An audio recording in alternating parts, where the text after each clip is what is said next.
ಎಲ್ಲರಿಗೂ ನಮಸ್ಕಾರ. ಬೆಳಗ್ಗೆ ಆದರೆ ಸಾಕು, ತಮ್ಮ ಶಾಲಾ ಕಾಲೇಜುಗಳಿಗೆ ತೆರಳಲು ಸಿದ್ಧರಾಗುವಂತಹ ವಿದ್ಯಾರ್ಥಿಗಳು, ತಮ್ಮ ಕೆಲಸ ಕಾರ್ಯಗಳಲ್ಲಿ ಪಾಲ್ಗೊಳ್ಳುವಂತಹ ಯುವಜನತೆ, ಯಾವುದಾದ್ರೂ ಒಂದು ಉದ್ಯೋಗ ಇಲ್ಲ ವ್ಯವಹಾರ, ಯಾವುದೇ ಒಂದು ರೀತಿಯಾದಂಥ ಚಟುವಟಿಕೆಗಳಲ್ಲಿ ಪಾಲ್ಗೊಳ್ಳುವಂತಹ ಜನಸಾಮಾನ್ಯರು, ಇಂತಹದೇ ದೃಶ್ಯವನ್ನು ನಾವು ಕಾಣಬಹುದು. ಈ ರೀತಿಯಾಗಿ ಬೆಳಗ್ಗೆಯಿಂದ ಸಂಜೆವರೆಗೆ ಯಾವುದಾದ್ರೂ ಒಂದು ಯಾಂತ್ರಿಕವಾದ ಲೋಕದಲ್ಲಿ ಯಾವುದೋ ಒಂದು ಕೆಲಸದಲ್ಲಿ ತಮ್ಮನ್ನು ತಾವು ತೊಡಗಿಸಿಕೊಂಡು ದಿನಪೂರ್ತಿ ತಮ್ಮ ಸಮಯವನ್ನು ಅದರಲ್ಲೇ ಕಳೆಯುವಂಥ ಜನವನ್ನು ನಾವು ಕಾಣುತ್ತೇವೆ.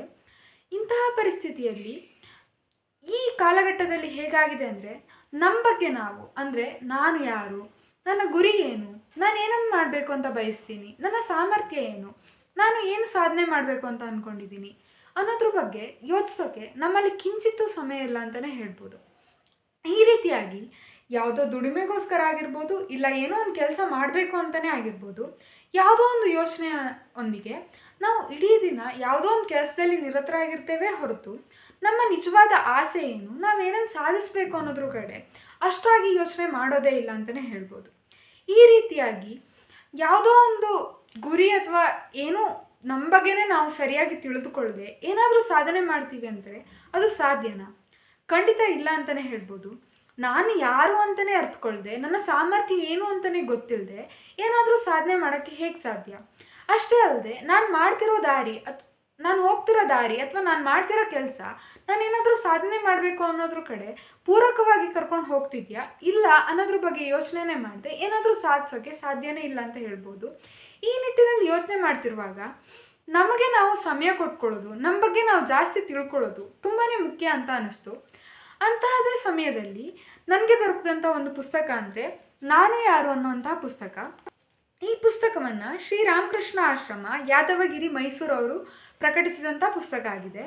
ಈ ಪುಸ್ತಕದಲ್ಲಿ ಸ್ವಾಮಿ ವಿವೇಕಾನಂದರ ನುಡಿಗಳಲ್ಲಿ ನಮ್ಮ ನಿಜವಾದ ವ್ಯಕ್ತಿತ್ವ ಮತ್ತು ಶಕ್ತಿಯ ಮೂಲ ಯಾವುದು ಅನ್ನೋದ್ರ ಬಗ್ಗೆ ಕೊಡಲಾಗಿದೆ. ಈ ಪುಸ್ತಕ ಏನು ಅಂತಂದರೆ, ನಮ್ಮ ನಿಜವಾದ ನೆಲೆ ಏನು, ನಮ್ಮ ನಿಜವಾದ ಆನಂದದ ಸೆಲೆಯನ್ನು ನಾವು ಎಲ್ಲಿ ಕಾಣಬಹುದಾಗಿದೆ, ಈ ರೀತಿಯಾಗಿ ಹಲವು ಪ್ರಶ್ನೆಗಳಿಗೆ ಉತ್ತರವನ್ನು ಕೊಡುತ್ತಾ ಉದಾಹರಣೆಯೊಂದಿಗೆ ಎಲ್ಲ ಸಮಸ್ಯೆಗಳಿಗೆ ಪರಿಹಾರವನ್ನು ನೀಡುವಂತಹ ಮಾರ್ಗಸೂಚಿ ಅಂತಲೇ ಹೇಳ್ಬೋದು.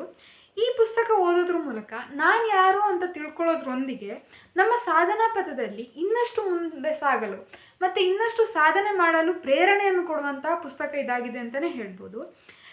ನಾನು ಹೇಳಬೇಕು ಅಂತಂದರೆ, ಯಾರೇ ಆಗಲಿ ಈ ಪುಸ್ತಕವನ್ನು ಒಂದೇ ಓದಿನಲ್ಲಿ ಮುಗಿಸ್ಬೋದಂತಹ ಪುಸ್ತಕ ಆಗಿದೆ ಅಂತಲೇ ಹೇಳ್ಬೋದು. ಯಾಕೆಂದರೆ ಈ ಪುಸ್ತಕ ಕೇವಲ 164 ಪುಟಗಳನ್ನು ಹೊಂದಿದ್ದು ಇದು 16 ಅಧ್ಯಾಯಗಳನ್ನು ಹೊಂದಿದೆ. ಯಾರೇ ಆದರೂ ಪುಸ್ತಕ ಅಷ್ಟೊಂದಾಗಿ ಓದಲ್ಲ ಅಂತಂದರೂ ಕೂಡ ಇದರಲ್ಲಿ 16 ಅಧ್ಯಾಯಗಳಿರೋದ್ರಿಂದ ಒಂದು ಅಧ್ಯಾಯದಿಂದ ಇನ್ನೊಂದು ಅಧ್ಯಾಯಕ್ಕೆ ಅಷ್ಟೊಂದಾಗಿ ಸಂಬಂಧ ಇಲ್ಲ. ಅಂದರೆ ಯಾರಾದರೂ ಕೂಡ ಒಂದು ಅಧ್ಯಾಯವನ್ನು ಓದಿದ್ರೆ ಮುಂದಿನ ಅಧ್ಯಾಯವನ್ನು ಇನ್ಯಾವತ್ತಾದರೂ ಓದ್ಬೋದು. ಪ್ರತಿಯೊಂದು 16 ಅಧ್ಯಾಯಗಳು ಬೇರೆ ಬೇರೆ ವಿಷಯದ ಆಧಾರಿತವಾಗಿದೆ. ಆ ಮೂಲಕ ನಾವು ಯಾವುದೇ ಅಧ್ಯಾಯವಾಗಲಿ ಫಸ್ಟು ಸ್ಟಾರ್ಟ್ ಮಾಡಿ ಹಾಗೆ ಮುಂದುವರಿಸಬಹುದಾದಂಥ ಪುಸ್ತಕ ಇದಾಗಿದೆ. ಈ ಪುಸ್ತಕದಲ್ಲಿ ಪ್ರತಿಯೊಂದು ವಿಚಾರದಲ್ಲೂ ಉದಾಹರಣೆಯೊಂದಿಗೆ ವಿವರಿಸಿರೋದು ಇನ್ನೂ ಮನಮುಟ್ಟುವಂತೆ ಮಾಡುತ್ತೆ. ಈ ರೀತಿಯಾಗಿ ಈ ಪುಸ್ತಕದಲ್ಲಿ ಏನೇನಿದೆ ಅಂತ ಹೇಳೋದಾದರೆ, ನಾನು ಯಾರು ಎಂಬಂಥ ಪ್ರಶ್ನೆಗೆ ಉತ್ತರವನ್ನು ಕಂಡುಕೊಳ್ಳೋಕ್ಕೆ ತುಂಬ ಸಹಾಯಕವಾಗುವಂಥ ಪುಸ್ತಕ ಇದಾಗಿದೆ. ಈ ಪುಸ್ತಕದಲ್ಲಿ ಮುಕ್ತಿಗಾಗಿ ಏನನ್ನು ಮಾಡ್ಬೋದು, ಪ್ರಸ್ತುತವಾಗಿ ಮಾನವನ ಪರಿಸ್ಥಿತಿ ಹೇಗಾಗಿದೆ, ಆ ಪರಿಸ್ಥಿತಿಯಿಂದ ಹೊರಬರೋದು ಹೇಗೆ, ಅಂದರೆ ಕೆಟ್ಟ ಚಟಗಳಾಗಿರ್ಬೋದು, ಕೆಟ್ಟ ಅಭ್ಯಾಸಗಳಾಗಿರ್ಬೋದು, ಈ ಎಲ್ಲ ಅಭ್ಯಾಸಗಳಿಂದ ಹೊರಬಂದು ಒಳ್ಳೆಯ ಅಭ್ಯಾಸವನ್ನು ರೂಢಿಸಿ ಹೇಗೆ ಉತ್ತಮ ವ್ಯಕ್ತಿತ್ವವನ್ನು ಹೊಂದುವುದು, ಈ ರೀತಿಯಾಗಿ ಪ್ರತಿಯೊಂದು ಮಾನವ ನಿರ್ಮಾಣಕ್ಕಾಗಿ ಹಾಗೆ ಮಾನವನ ಸ್ಥಿತಿಯ ಬದಲಾವಣೆಯಾಗಿರ್ಬೋದು, ಈ ರೀತಿಯಾಗಿ ಪ್ರತಿಯೊಂದು ಚಿಕ್ಕ ಪುಟ್ಟ ವಿಚಾರಗಳ ಮೇಲೂ ಅಗಾಧವಾದ ಜ್ಞಾನವನ್ನು ಕೊಡ್ತಾ ಹೋಗಿದ್ದು, ಯಾವುದೇ ವ್ಯಕ್ತಿ ಪರಿಪೂರ್ಣವಾಗಿ ತನ್ನನ್ನು ತಾನು ರೂಪಿಸ್ಕೊಳ್ಬೇಕು ಅಂತ ಅಂದ್ಕೊಂಡಿದ್ರೆ ಈ ಪುಸ್ತಕವನ್ನು ಓದಲೇಬೇಕು ಅಂತಲೇ ಹೇಳ್ಬೋದು. ಮತ್ತು ಈ ಪುಸ್ತಕವನ್ನು ತಮ್ಮ ಎಳೆಯ ವಯಸ್ಸಿನಲ್ಲಿ ಅಂದರೆ ಶಾಲಾ ಕಾಲೇಜಿನ ವಯಸ್ಸಿನಲ್ಲಿ ಓದಿದ್ದೇ ಹೋದಾದಲ್ಲಿ ಅವರೇನಾದರೂ ಸಾಧನೆ ಮಾಡೋದು ಸಾಧ್ಯನೇ ಇದೆ ಅಂತಲೇ ಹೇಳ್ಬೋದು. ಯಾಕಂದರೆ ಒಂದು ಗುರಿ ನಿಶ್ಚಯದಿಂದ ಹಿಡಿದು ಹೇಗೆ ಕೆಲಸ ಮಾಡಬೇಕು, ಹೇಗೆ ಏಕಾಗ್ರತರಾಗಿರಬೇಕು, ಹೇಗೆ ಏನನ್ನಾದರೂ ಸಾಧಿಸಬೇಕು ಅನ್ನೋದ್ರ ಬಗ್ಗೆ ಈ ಪುಸ್ತಕದಲ್ಲಿ ಅತ್ಯುತ್ತಮವಾಗಿ ವಿವರಣೆಯನ್ನು ಕೊಡ್ತಾ ಹೋಗಿದ್ದು, ಈ ಪುಸ್ತಕವನ್ನು ಓದಿದ್ದಲ್ಲಿ ಏನಾದರೂ ಸಾಧನೆ ಮಾಡುವಂಥ ಗುರಿ ಇದ್ದವರು ಅವರು ತಮ್ಮ ಸಾಧನಾ ಪಥದೆಡೆಗೆ ಇನ್ನಷ್ಟು ಉತ್ಸುಕರಾಗಿ ಸಾಗಬಹುದು ಅಂತಲೇ ಹೇಳ್ಬೋದಾಗಿದೆ. ಅಷ್ಟೇ ಅಲ್ಲದೆ ಈ ಪುಸ್ತಕದಲ್ಲಿ ಹಲವಾರು ಬೇರೆ ಅಂಶಗಳು ಕೂಡ ಇದ್ದು, ಯಾರಾದರೂ ಈಗ ನಿರಾಶ್ರಿತರಾಗಿದ್ದೇನೆ, ನನಗೆ ಯಾರೂ ಇಲ್ಲ, ಆ ಥರ ಕೊರಗ್ತಾ ಇರೋರಿಗೆ ಕೂಡ ಅದು ಏನು ಅನ್ನೋದ್ರ ಬಗ್ಗೆ ಅರಿವು ಮಾಡಿಕೊಡುವಂಥ ಪುಸ್ತಕ ಇದಾಗಿದೆ. ಅಂದರೆ ನಾವು ನಿರಾಶ್ರಿತರಲ್ಲ, ಏನೆಲ್ಲ ನಾವು ಹೊಂದಿದ್ದೇವೆ ಅದ್ರ ಬಗ್ಗೆ ಎಲ್ಲ ನಮಗೆ ಅಗಾಧವಾದ ಚಿಂತನೆಯನ್ನು ಒಳಗೊಂಡಿರೋದ್ರ ಮೂಲಕ ಅದ್ರ ಬಗ್ಗೆ ಯೋಚಿಸಿ ನಮ್ಮ ಆ ದೃಷ್ಟಿಕೋನದಿಂದ ಹೊರಬಂದು ಹೊರ ಜಗತ್ತನ್ನು ನೋಡುವಂತಹ ಒಂದು ಪರಿಸ್ಥಿತಿಗೆ ನಮ್ಮನ್ನು ಅನುವು ಮಾಡಿಕೊಡುವಂಥದ್ದು ಈ ಪುಸ್ತಕದ ಮುಖ್ಯ ಕಾರ್ಯವಾಗಿದೆ ಅಂತಲೇ ಹೇಳ್ಬೋದು. ಅದೇ ರೀತಿಯಾಗಿ ಆತ್ಮ ಸಂಶೋಧನೆ ಮಾಡೋದು ಹೇಗೆ, ಅದರ ಕಡೆ ಪ್ರಯತ್ನ ಮಾಡೋದು ಹೇಗೆ, ನಮ್ಮನ್ನು ನಾವು ತಿಳಿದುಕೊಳ್ಳೋದು ಹೇಗೆ ಅನ್ನೋದಕ್ಕೆ ಹಲವಾರು ಉಪಾಯಗಳನ್ನು ಕೂಡ ಕೊಡಲಾಗಿದೆ. ಈ ಮೂಲಕವಾಗಿ ನಮ್ಮನ್ನು ನಾವು ಜಾಸ್ತಿಯಾಗಿ ಅರ್ಥಕೊಳ್ಳೋದಕ್ಕೆ ಈ ಪುಸ್ತಕ ನಿಜವಾಗ್ಲೂ ಉಪಯೋಗಕಾರಿ ಆಗುತ್ತೆ ಅಂತಲೇ ಹೇಳ್ಬೋದು. ಅಷ್ಟೇ ಅಲ್ಲದೆ ನಮ್ಮ ಮನಸ್ಸು ಹೇಗೆ, ನಮ್ಮ ಮನಸ್ಸು ಮರ್ಕಟ ಮನಸ್ಸು ಅಂತ ಎಲ್ಲರಿಗೂ ಗೊತ್ತೇ ಇದೆ. ಈ ರೀತಿಯಾದ ಮರ್ಕಟ ಮನಸ್ಸನ್ನು ಇಟ್ಕೊಂಡು ಯಾವುದೇ ಕೆಲಸ ಕಾರ್ಯಗಳನ್ನಾಗಲಿ ಅಥವಾ ಉದ್ಯೋಗ ಆಗಿರ್ಬೋದು, ಓದೋದ್ರಲ್ಲಾಗಿರ್ಬೋದು, ಯಾವುದ್ರಲ್ಲೂ ಏಕಾಗ್ರತರಾಗಲು ಆಗ್ತಾ ಇರಲ್ಲ. ಅಂಥವರಿಗೂ ಕೂಡ ಈ ಪುಸ್ತಕವನ್ನು ಓದೋದ್ರ ಮೂಲಕ ಒಂದು ಪರಿಹಾರ ದೊರಕಲೇ ಇದೆ ಅಂತ ಹೇಳ್ಬೋದು. ಈ ಪುಸ್ತಕವನ್ನು ಓದಿ ಅಂದರೆ ತಮ್ಮನ್ನು ತಾವು ಹೇಗೆ ಹಿಡಿತದಲ್ಲಿ ಇಟ್ಕೊಳ್ಳೋದು, ಈ ಮರ್ಕಟ ಬುದ್ಧಿಯನ್ನು ಹೇಗೆ ಬಿಡುವುದು, ಆ ಎಲ್ಲ ರೀತಿಯ ವಿಚಾರಗಳ ಬಗ್ಗೆ ಕೂಡ ಇದರಲ್ಲಿ ತಿಳಿಸಲಾಗಿದೆ. ಅಷ್ಟೇ ಅಲ್ಲದೆ ಸ್ವಾಮಿ ವಿವೇಕಾನಂದರು ಜಾಸ್ತಿ ಕರ್ಮಯೋಗಕ್ಕೆ ಪ್ರಾಮುಖ್ಯತೆಯನ್ನು ಕೊಡ್ತಾ ಇದ್ರು.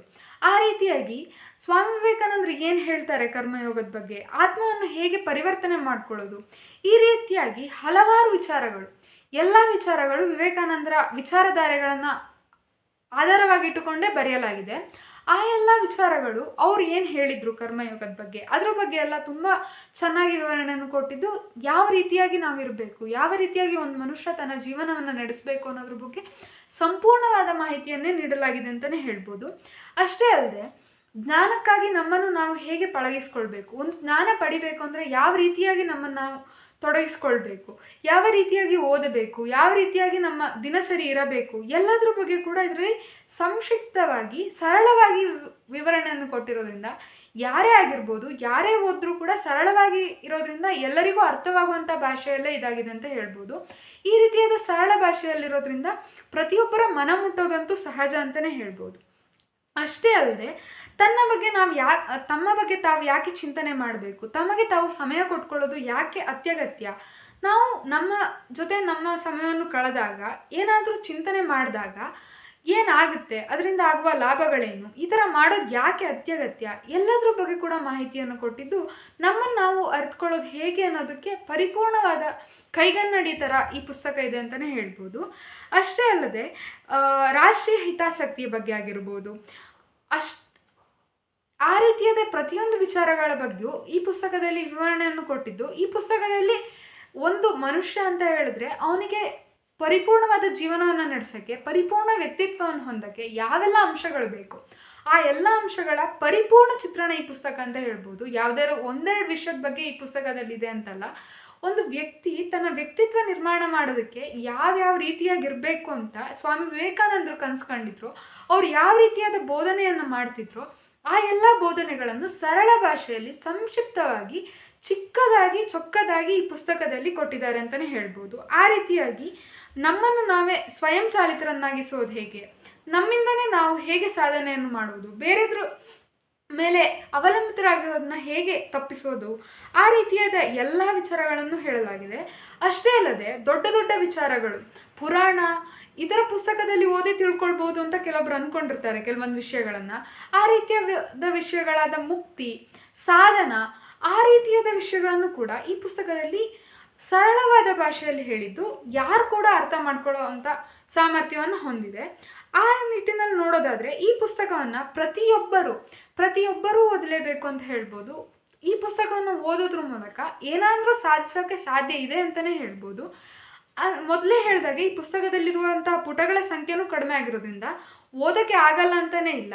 ದಿನಕ್ಕೆ ಒಂದೆರಡು ಅಂಶಗಳನ್ನು ಓದ್ತಾ ಹೋದರೂ ನಾವು ಓದಿ ಮುಗಿಸ್ಲೇಬಹುದಾದಂಥ ಪುಸ್ತಕ ಇದಾಗಿದೆ. ಅಷ್ಟೇ ಅಲ್ಲದೆ ಈ ಪುಸ್ತಕ ಓದಿನ ದೃಷ್ಟಿಯಿಂದ ಅಷ್ಟೇ ಅಲ್ಲದೆ ಓದಿದ್ದು ಓದಿ ಅಲ್ಲೇ ಬಿಡುವಂಥದ್ದಲ್ಲ, ನಾವು ಜೀವನದಲ್ಲಿ ಅಳವಡಿಸ್ಕೊಳ್ಳೋದು, ದಿನ ಅದನ್ನು ಪಾಲಿಸುವಂತಹ ಪುಸ್ತಕ ಇದಾಗಿದೆ. ಆ ನಿಟ್ಟಿನಲ್ಲಿ ಈ ಪುಸ್ತಕದಲ್ಲಿರುವಂಥ ಎಲ್ಲ ಅಂಶಗಳನ್ನು ನಾವು ಯೋಚನೆ ಮಾಡಿ ನಮ್ಮ ಮನಸ್ಸಿಗೆ ತೆಗೆದುಕೊಂಡು ಅದೇ ರೀತಿಯಾಗಿ ನಮ್ಮ ಬಾಳನ್ನು ಶುರು ಮಾಡಿದ್ದಲ್ಲಿ ನಾವೇನಾದರೂ ಒಂದು ಸಾಧನೆ ಮಾಡುವುದಂತೂ ಖಂಡಿತ ಅಂತಲೇ ಹೇಳ್ಬೋದು. ಈ ರೀತಿಯಾಗಿ ಈ ಪುಸ್ತಕದಲ್ಲಿ ಏನಿಲ್ಲ ಎಂಬುದೇ ಇಲ್ಲ. ಈ ಪುಸ್ತಕ ನಾನು ಯಾರು ಎಂಬ ಪುಸ್ತಕ ಶೀರ್ಷಿಕೆಯೊಂದಿಗೆ ನನ್ನನ್ನು ನಾನು ಅರ್ಥಕೊಳ್ಳೋದೊಂದಿಗೆ ಸಮಾಜವನ್ನು ಯಾವ ರೀತಿಯಾಗಿ ನೋಡೋದು, ನನ್ನನ್ನು ನಾನು ಚೆನ್ನಾಗಿ ಅರ್ಥಕೊಂಡ್ರೆ ಸಮಾಜವನ್ನು ಅರ್ಥಕೊಳ್ಳೋಕೆ ಸಾಧ್ಯ.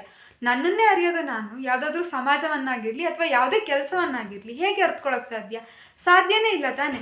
ಆ ರೀತಿಯಾಗಿ ನನ್ನನ್ನು ನಾನು ಅರ್ಥಕೊಳ್ಳೋದ್ರೊಂದಿಗೆ ಇಡೀ ಸಮಾಜವನ್ನು ಹೇಗೆ ಅರ್ಥಕೊಳ್ಳೋದು, ಇಡೀ ಸಮಾಜದಲ್ಲಿ ಹೇಗೆ ಒಂದು ಮೌಲ್ಯಯುತ ಒಂದು ಉತ್ತುಂಗ ಸ್ಥಿತಿಯಲ್ಲಿ ಹೇಗೆ ಜೀವನವನ್ನು ನಡೆಸ್ಕೊಳ್ಳೋದು, ಆ ರೀತಿಯಾಗಿ ಎಲ್ಲ ಜೀವನ ಅಂಶಗಳಿಗೆ, ಜೀವನಕ್ಕೆ ಉಪಯೋಗವಾಗುವಂತಹ ಎಲ್ಲ ರೀತಿಯ ಸಲಹೆಗಳು ಈ ಪುಸ್ತಕದಲ್ಲಿ ಇದೆ ಅಂತಲೇ ಹೇಳ್ಬೋದು. ಈ ಪುಸ್ತಕದಲ್ಲಿ ಮಾನವನ ನಿಜ ಸ್ವರೂಪ ಆಗಿರ್ಬೋದು, ಮುಕ್ತಿ ಮತ್ತು ಆತ್ಮಶೋಧನೆಯ ಸಾಧನಗಳನ್ನು ಯಾವ ರೀತಿಯಾಗಿ ಸ್ವಾಮಿ ವಿವೇಕಾನಂದರು ನೋಡಿದ್ರು, ಅವರ ವಿಚಾರಧಾರೆಗಳ ಹೇಗಿತ್ತು ಅನ್ನೋದನ್ನು ಬೇರೆ ಬೇರೆ ಶೀರ್ಷಿಕೆಯಲ್ಲಿ ಕೊಟ್ಟಿದ್ದು. ಇನ್ನು ಒಂದನ್ನು ಓದ್ತಾ ಹೋದಂತೆ ನಮ್ಮ ಬದುಕಿಗೆ ಒಂದು ಹೊಸ ಬೆಳಕು ಗೋಚರಿಸೋದಂತೂ ಸತ್ಯ ಅಂತಲೇ ಹೇಳ್ಬೋದು. ಈ ರೀತಿಯಾಗಿ ಈ ಒಂದು ಪುಸ್ತಕ ಕಿರು ಪುಸ್ತಕ ಅಂತಲೇ ಹೇಳ್ಬೋದು. ನಮ್ಮ ಕಣ್ ತರಿಸುವಂಥ ಕೆಲಸ ಮಾಡುತ್ತೆ. ಇಡೀ ಪ್ರಪಂಚದ ಬಗ್ಗೆ ನಾವು ಯಾವ ಥರ ಯೋಚನೆ ಮಾಡಬೇಕು, ನಾವು ಹೇಗಿರಬೇಕು ಅನ್ನೋದ್ರ ಬಗ್ಗೆ ನಮಗೆ ಒಂದು ಅರಿವು ಮೂಡಿಸುತ್ತೆ ಅಂತಲೇ ಹೇಳ್ಬೋದು. ಹೀಗಾಗಿ ವಿವೇಕಾನಂದರ ಜಯಂತಿ ಬರ್ತಿದೆ. ವಿವೇಕಾನಂದರ ಜಯಂತಿಗೆ ನಾವು ಅವ್ರ ಬಗ್ಗೆ ತಿಳ್ಕೊತೀವಿ. ಅವರ ವಿಚಾರಧಾರೆಗಳೇನಿದೆ ಅದನ್ನ ನಾವು ಅಳವಡಿಸ್ಕೋಬೇಕು ಅಂತ ನಮ್ಗೆ ಏನಾದ್ರು ಇದ್ದರೆ ನಾವು ಖಂಡಿತ ಇದನ್ನ ಓದಲೇಬೇಕು ಅಂತಲೇ ಹೇಳ್ಬೋದು. ಆ ರೀತಿಯಾಗಿ ನಾನು ಎಲ್ಲರಲ್ಲೂ ಕೇಳ್ಕೊಳ್ಳೋದೇನಂತಂದರೆ, ನಾನು ಯಾರು ಅನ್ನೋವಂಥ ಪುಸ್ತಕವನ್ನು ಎಲ್ಲರೂ ಕೊಂಡುಕೊಂಡು ತಮ್ಮಲ್ಲೇ ಇಟ್ಕೊಂಡು ಒಂದು ಸಲ ಆದರೂ ಜೀವನದಲ್ಲಿ ಒಮ್ಮೆ ಆದರೂ ಓದಬೇಕು ಅಂತ ಹೇಳ್ತೀನಿ. ನಿಮಗೆ ಇನ್ನೊಂದು ಸಲ ಯಾವಾಗಾದರೂ ಜೀವನದಲ್ಲಿ ನನಗೆ ಏನು ಬೇಡವಪ್ಪ, ನನಗೇನು ಮಾಡೋಕ್ಕಾಗ್ತಿಲ್ಲ, ನನಗೆ ಯಾಕೋ ಏಕಾಗ್ರತೆ ಬರ್ತಿಲ್ಲ, ಆ ಥರ ಏನಾದರೂ ಅನಿಸಿದಾಗ ಈ ಪುಸ್ತಕನ ಒಮ್ಮೆ ತಿರುಗಿ ಹಾಕಿ. ಒಂದ್ಸಲಿ ನೀವು ಓದಿದ್ದು ಮತ್ತೊಂದ್ಸಲಿ ಇದನ್ನ ತಿರುಗಿ ಹಾಕಿದಾಗ ನಿಮ್ಮ ಜೀವನದಲ್ಲಿ ಹೊಸ ಚೈತನ್ಯ ಮೂಡೋದಂತೂ ನಿಜ ಅಂತಲೇ ಹೇಳ್ಬೋದು. ಆ ರೀತಿಯಾಗಿ ನಾನು ಪ್ರತಿಯೊಬ್ಬರಲ್ಲೂ ಕೇಳ್ಕೊತೀನಿ, ಯಾರೇ ವಿದ್ಯಾರ್ಥಿ ಆಗಿರ್ಬೋದು, ಉದ್ಯೋಗಸ್ಥರಾಗಿರ್ಬೋದು, ಜನಸಾಮಾನ್ಯರಾಗಿರ್ಬೋದು, ಪ್ರತಿಯೊಬ್ಬರು ಈ ಪುಸ್ತಕವನ್ನು ಓದೋದ್ರ ಮೂಲಕ ತಮ್ಮ ಜೀವನವನ್ನು ಇನ್ನೂ ಹಸನಾಗಿಸ್ಕೊಳ್ಬಹುದು ಅಂತ ಹೇಳೋಕ್ಕೆ ಇಷ್ಟಪಡ್ತೀನಿ. ನಾನು ಇಷ್ಟೊತ್ತು ಪುಸ್ತಕ ಪರಿಚಯ ಮಾಡಿಕೊಟ್ಟವಳು ನಾನು ಸುಷ್ಮಿತಾ BR, ಚಾಣಕ್ಯ ಯೂನಿವರ್ಸಿಟಿ, ಬೆಂಗಳೂರಿಂದ. ಪುಸ್ತಕವನ್ನು ಪರಿಚಯ ಮಾಡಿಕೊಳ್ಳಲು ನನಗೆ ಒಂದು ಅವಕಾಶವನ್ನು ನೀಡಿದಂಥ ದಿಶಾ ಭರತ್ ಅವರಿಗೆ ತುಂಬು ಹೃದಯದ ಧನ್ಯವಾದಗಳನ್ನು ಹೇಳ್ತಿದ್ದೇನೆ. ಧನ್ಯವಾದಗಳು. ಸದಾ ವಿವೇಕ